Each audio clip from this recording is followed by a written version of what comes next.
Hello, my name's Bill Appel. I'm the owner of the Bigfoot Outpost at Chestnut Ridge. I opened the outpost in Memorial Day weekend of 2022.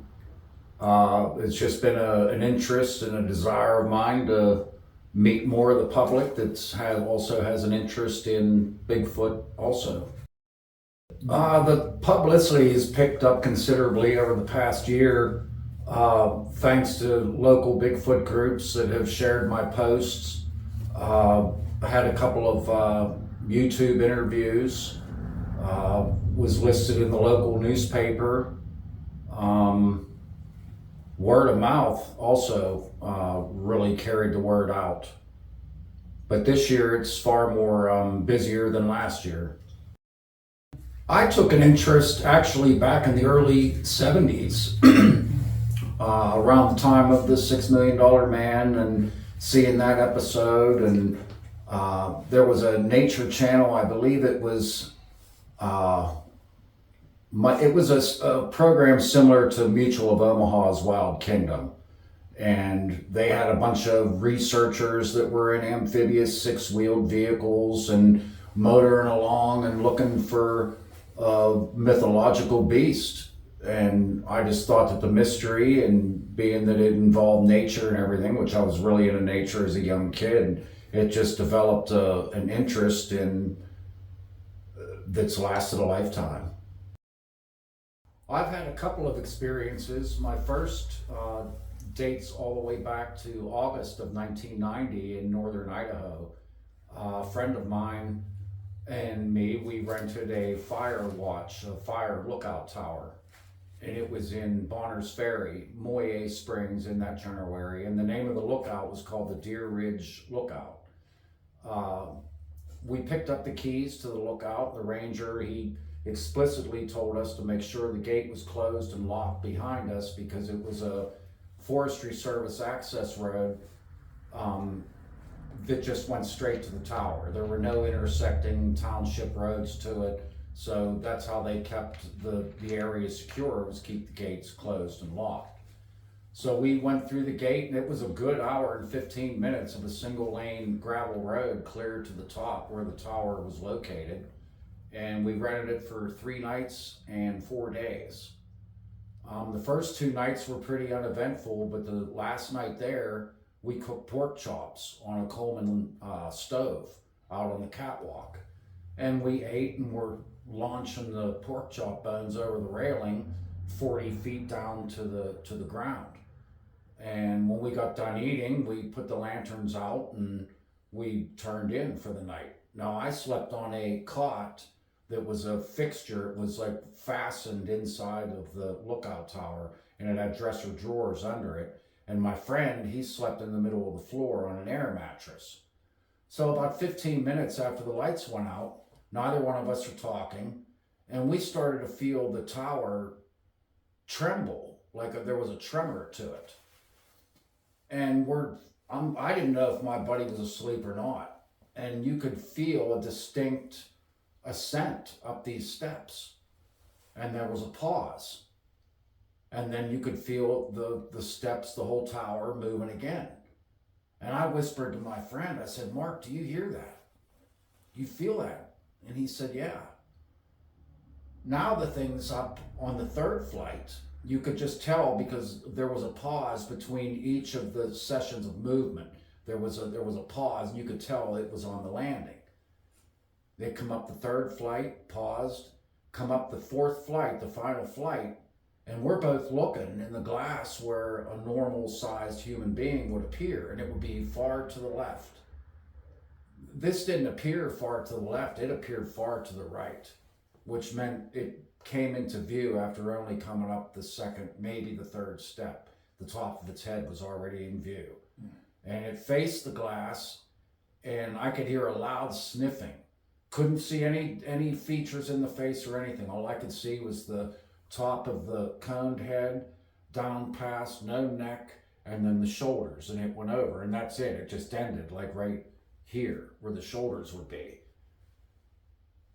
it blew our minds. We didn't know what this was. I mean, whatever it was off definitely carried some weight to make that tower tremble like it did. It definitely had some height to appear in the glass where it did after only being on the second or third step.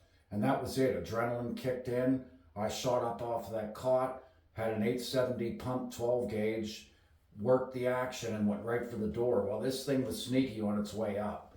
On its way down, it was running. I mean, that whole tower, you could really feel that thing moving then. I just went out the door, onto the catwalk, and made a left and leaned over and was going to pepper whatever came out the bottom flight. It never came out the bottom. It went down the top 3 flights, and I think it went over the railing because I waited and it never came out the bottom. The following, we never went to bed, obviously. We were so shook up. The following morning we went out, there were no tracks, just it was all boulder strewn ground. I mean, that was a 10-foot drop to the ground. So it either went over the railing or it disappeared in a portal. I mean, on the 3rd flight down. But whatever it was, I believe it had the intelligence to know if I come out the bottom flight of steps, I'm going to get shot. That rules out a grizzly, in my opinion. A grizzly bear could have had the weight to make that tower tremble, and a grizzly bear could have even stretched up its full height and appeared in the glass, where this did. But I believe that a grizzly bear would have came out the bottom flight of steps and we'd have seen it. But as a result, what happened, it went down the top 3 flights and went over the railing and left me looking in the opposite direction. I mean, it outsmarted us. So I think that whatever it was had gone down that road before and paid the price with probably some buckshot in the rear end or whatever. But we left the following, the following day was our last day, and we took the keys back to the ranger station. And I told that ranger, I said, we had a visitor come up there last night. And just the look on his face, I could tell that we definitely were not the first ones to report a nighttime visitor at the Deer Ridge Lookout Tower in northern Idaho. My second encounter basically happened 11 years later to the month, and not very far from here in the old abandoned Laurel Hill tunnel, which was part of the original Pennsylvania Turnpike. And they closed this tunnel down in 1967 because traffic would go from top permissible speed in 2 lanes, and it would bottleneck down to get through the tunnel, and in busy summer weekends it would back up traffic. So in 1967, the Turnpike Commission built a 3-mile bypass to go around the tunnel, and they closed it down. So what they used it for was for storing salt on both ends. I read about the tunnel being abandoned in one of my hiking books because I'm a really avid backpacker and know a lot of the trails up here, but I'd never seen or heard about that abandoned tunnel. Well, I went and found it. A friend of mine, we went and found it, and completely the chain link fence, the gate was not only open, it had been drove over top of, and it was broken up laying on the ground. And we walked right up to the portal and climbed up on top of the salt and walked about 40 yards across the top of the salt, really hunched over, and came out onto the blacktop, the original yellow lines. You could still see them. And it was really neat. And we had bright lights with us, but as hot as it was outside and as cool as it was inside, it created a fog and you really couldn't see like any great length. But what you could see was the opposite end of the tunnel, the other portal. And it was just a small pinprick. That tunnel was 1.3 miles long, I believe. So we started walking. I mean, we didn't know what we were going to find. Maybe it was an abandoned equipment graveyard. We had no idea, but we thought it'd be kind of neat to explore it. And proceeded into the interior of the tunnel. And I asked my buddy, who's really good at whistling by putting 2 fingers to his teeth, to whistle and hear the sound inside of that tunnel. So he did, he whistled, and it was pretty cool. And we kept on walking. Well, pretty soon we heard a piece of wood. It sounded like it fell from above, like from the ceiling. But we thought, well, they don't make tunnels out of wood. What would a piece of wood be doing in this tunnel? And we didn't give it much thought and kept on walking. And I was just about ready to tell my friend to listen again. And we heard the loudest roar. It sounded like a lion in a zoo, like a caged lion. And this sound came down that tunnel right at us. There was nowhere for it to go. I mean, it felt like it went right through our chest.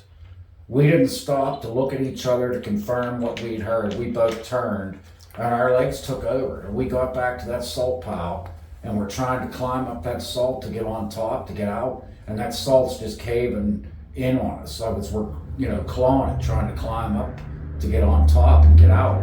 And we finally made it up on top and got out. And we were shook up would be an understatement. Our hearts were beating so fast, our mouths were dry, we were really, really on edge for hours afterwards.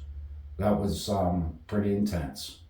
I mean, the surrounding area of that location, is it well wooded around there? Oh, it is. It is, Yep. okay. Now, we went in on the western side. I never did see the eastern side. To me, that sounded like where the roar came from, was down on the far end. I looked at it on topo maps, and there was a big cut that came from, like, when you would come through the tunnel when it was open, that the road, you could tell where they closed it off and it ended at the bypass. And they kept that open, to access the salt pile from the turnpike. The trucks could get in and out of there. But it went up like a ravine, like that original turnpike road. It was a deep, like, cut valley as soon as you would come out of the portal on the east side. That much you can see on the topo, but I never went over there and put eyes on it. Nice. Have you gotten other people come share stories and reports? Every day. Okay. Every day. Oh. I enjoy them. Okay. And I encourage others, who may have had an encounter, an experience, a sighting, and they might be too shy or embarrassed to come forward with that. I've offered my phone number before, and I've had people call me from around the country to relate stories that they've had, and it makes them feel better knowing that they can talk to somebody that's not going to laugh at their report, and they're going to treat it with a degree of respect. Absolutely. But I've met a lot of interesting people from around the country over the phone. Oh, okay. Of course. Could you recall any story that's ever stood out to you that you found fascinating, or that it's maybe intrigued you? Oh, Oh. Yeah, one sticks out in my mind. Let's see if I can get this right. There was a gentleman that came in, and he has an autistic son. And his son, all the time, he said, always would cling to his arm. He would never, ever, ever part from his father. Did I tell you this? I was here when the gentleman was here telling You were here when he was telling me it. and Diane were. Mm-hmm. And he would never part, from his dad's shirt sleeve until they would go out in the woods. And then it was like he couldn't call him back. His son just had such a tremendous time out in the woods. He couldn't be bothered with Pops, hanging onto his sleeve. So he had a brother too, right? Yeah. Mm-hmm. And the brother and the autistic son would often go out far ahead from the father. And the father was approaching them one day, and he saw that the autistic son had stopped and was looking towards a group of trees. The other son, I believe, just went on. And the father caught up with his son and says, "What do you see?" And his son didn't answer him. Well, a period of he said several months, 3 or 4 months later, he brought a piece of paper home that was drawing on in art class at the school that he attended. And here it showed some pictures of trees and a small stick figure and a little bit bigger of a stick figure. And then behind a tree, this big figure that was hairy. And the father asked him, he said, "Well, what does this mean? Is this..." And the father he just had a flashback to that day, and he remembered seeing the son looking at the trees. And he asked the boy, what is this drawing here? What's this about? And he said that was the day we went hiking and we saw, what do you call him, the hairy man. And we saw a big hairy man behind the woods. And he said that he also did not speak for the longest time. And one of the first words out of his mouth were whoop, because he was a big fan of finding Bigfoot. And he wanted to, be on the, on key with the whooping. And but yeah, the father said that he thought something was amiss that day when his son was just looking out into the trees, but he brushed it off and didn't think much of it. And then several months later, it all came into focus for him. Like, wow, they actually had an encounter. Wow, that's awesome. Yeah, I've heard other stories where a lot of people believe that autistic children, for example, have a tendency to be focused and drawn into, Bigfoot. That's a lot of people believe that Bigfoot himself might be even autistic. That's a theory. Some of the things that we can't explain that we find in the woods are things like structures and different formations that we find that we feel that maybe contributed to Bigfoot. Is there a connection there? Is basically the question behind all that. So, and of course, the whole subject of being autism and autistic is pointed towards Bigfoot. But there's something, I think that might be something worth considering. So. But no, that's interesting. I'm glad you shared that. Yeah, that's probably one of the most. That's good. That's fortunate you were here to hear that yourself. Did I do a decent job relaying that? You did very well. Oh, yeah. You did very well. Yeah, because that was a while ago, and It I could have was. left out some details. But in a nutshell, that's basically what he had said, that Yeah. he totally was receptive to his environment, to Right. the point where he's looking at something, A, that's not supposed to exist, and B, is known to be incredibly elusive and uses every bit of the natural surroundings for camouflage. Right, And absolutely. it didn't fool this little boy. I mean, Another thing I heard too, some Native Americans will say if you stare into the woods and you're looking at a series of trees, I believe this is easier said than done, but they say count the trees and then go back the next day to the same spot or whatever, look back at those same set of trees, count them again. Is there trees missing? Because that would say, well, Bigfoot's blended in.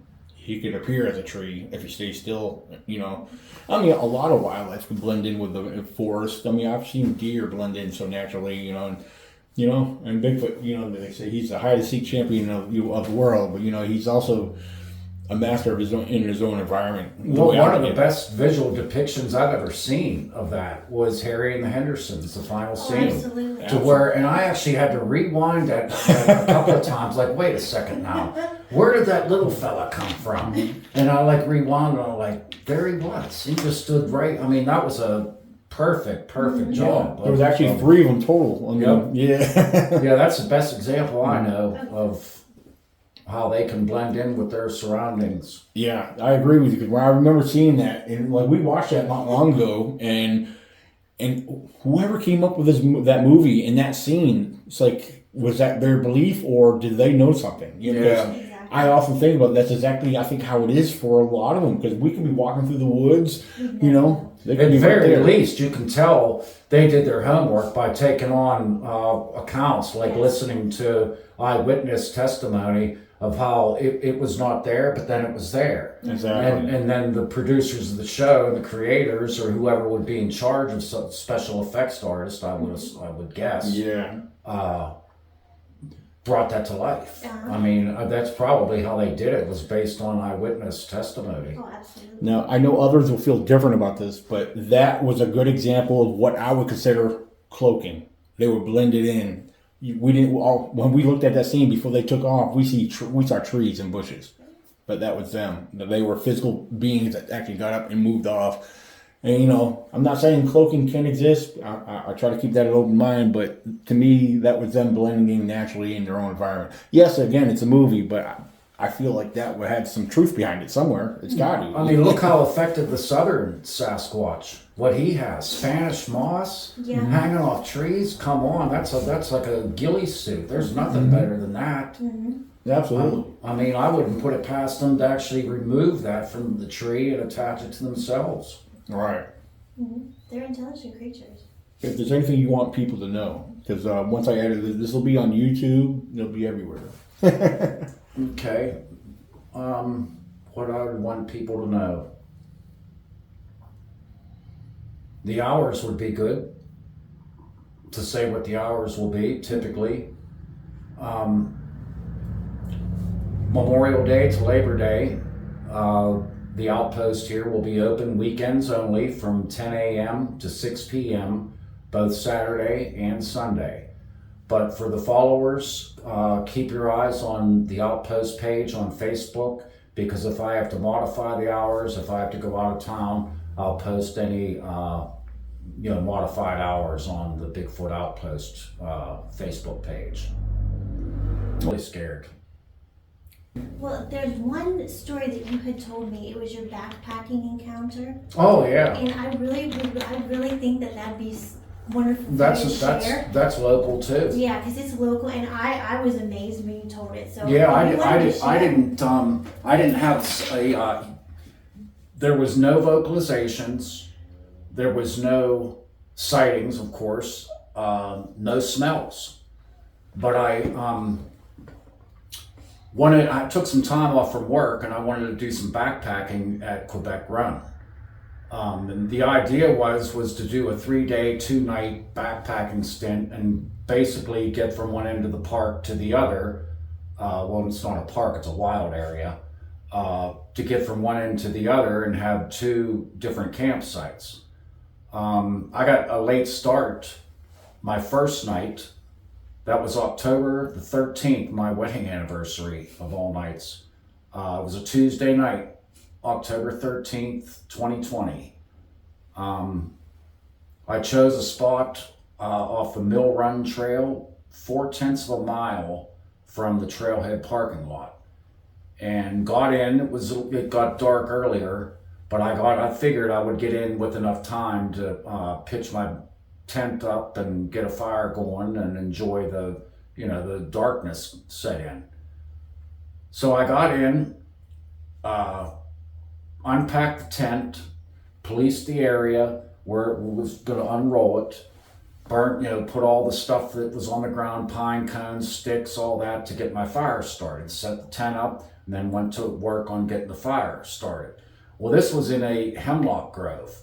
And I don't know if you know much about the hemlock trees. Underneath of them in deep shade, they die off and they make perfect kindling because they're off the ground, and they don't bend, they snap, and they have oil in them, and it's really good for getting your fire started.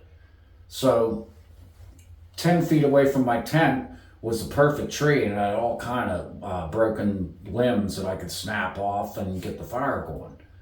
So I got it going, and as it's starting to get darker and darker, I got the sensation of being watched, a really strong sensation of being watched.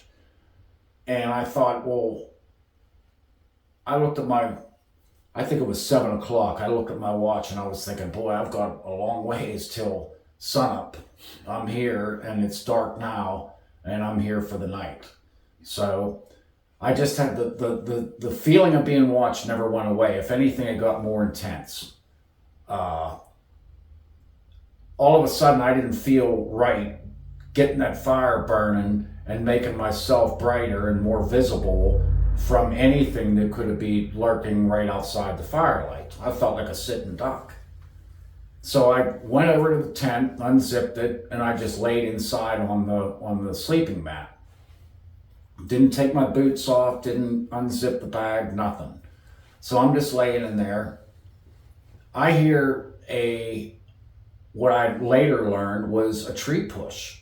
And it was only about maybe, I'm guessing, 20 yards away on the other side of the creek, because I was in the hemlock grove and it was like right on the edge of the creek.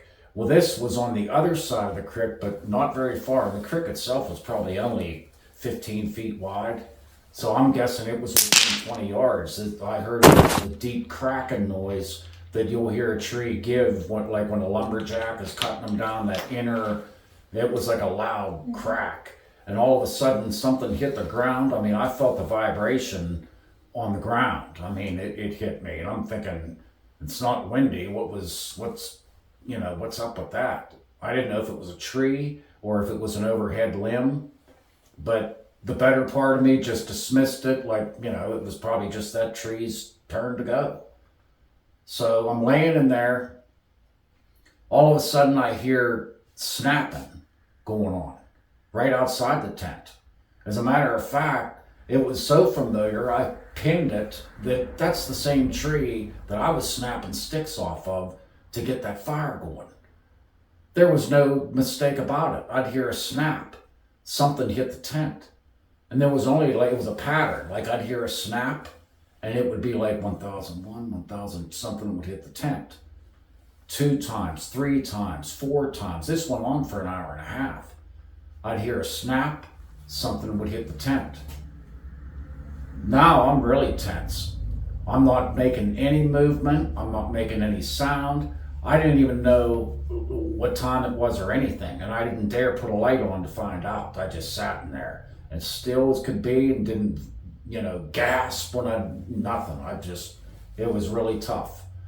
The hair on the back of your neck, that proverbial, the rose, I finally found out that night what that means. And it does. Your hair just stands up all on its own.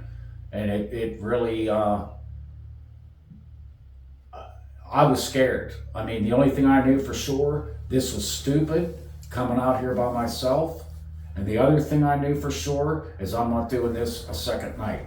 If I get out of this tonight, I'm leaving, and that's the end of it. And I have not gone solo camping since that night. It got light enough to see, barely, and I unzipped the tent and looked out, got out of the tent and stood up. And I looked around that tent, and there were sticks all the way around that tent. From when they would hit the top, it's a dome tent, they were going off in a different direction. They weren't there that night that I set up because I went and policed the ground and grabbed all that stuff, and that's what I got my fire going with. These were fresh broke sticks off the tree that I was using to get sticks off of to get my fire going. Well, when I saw that, I wasn't wasting time looking for prints, nothing. I'm usually very methodical on taking down my tent. I pull my stakes out of the ground, wipe them off. They go back in their little pouch. It gets set aside. The fly gets taken off. It gets folded in quarters. It gets set aside. Then those stakes were coming out. I didn't care about the dirt. They were going in the sacks. That rain fly come off and got flung to the side. I made the mistake of zipping the door shut when I left. And I'm trying to roll it up, and the air is trapped in it. So I'm like diving up on top of it to dispel the air out of the sides of it. Well, I was scared. I mean, I got that thing back in that tent, lashed it on top of the external frame pack. And I'll tell you what, you ever try running with a backpack, an external frame that goes around your waist, that you can't. About the best you can muster is like a half run, half walk, like we used to do in high school when the principal would yell, "Walk!" That's type of, that was the best I could do. I got out of there and got back to the truck, and I'll never forget it. I sat in that truck, and that sun by now was coming through that windshield, warming me, and I was glad to be alive. Because I honestly didn't know. When I heard that tree come over, that was one thing. But then that was brute force, and then it went from brute force to delicate, just toying with me, I think is what they were doing. But I held my own, and I didn't, run out of that tent. I had a pistol. I had a .45 auto with me, but, I wasn't going to use it unless I had to. And clear up to that point, I didn't feel that I had to. Now, if my tent side started to get pushed in, or if my tent would have got pulled up out of the ground and I'd have been getting drug along inside of that tent, that might have been a little different story, but it was an exercise in restraint, I'll tell you that much, to keep quiet and don't, I would like to go camping again. I mean, I'm not afraid of the dark or anything like that, but even 4/10 of a mile, that doesn't sound like that's very far. And during the daytime, on a leisurely day hike, 4/10 of a mile, I can do that on 1 foot. Right. But at nighttime, with no lights, and something could possibly be flanking you on your way out, That's why I'll go again, but with a group of people, for Right. sure. I've had a few experiences where I've gone places by myself. I didn't see things, but I've heard things that scared me enough to where I want to come back here, but not alone. Yeah, it really does. I mean, it's hard because backpacking. I mean, I spent 25 years, hundreds of miles up here in the Laurel Highlands, from the Laurel Caverns all the way up to Hidden Valley. I mean, from Bear Run and Laurel Highlands Hiking Trail and Blair Brothers Railroad Grade and the Ohio Piles and all their trails. And it just, I'll still go out and day hike, but as far as pitching a tent and staying myself,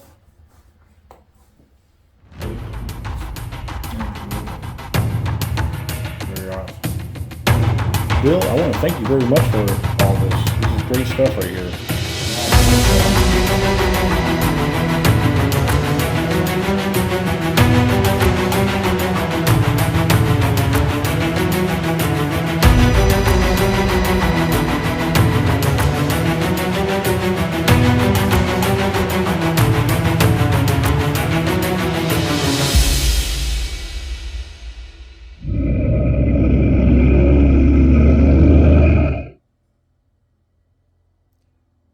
I think you're the first person that's ever took a picture of that.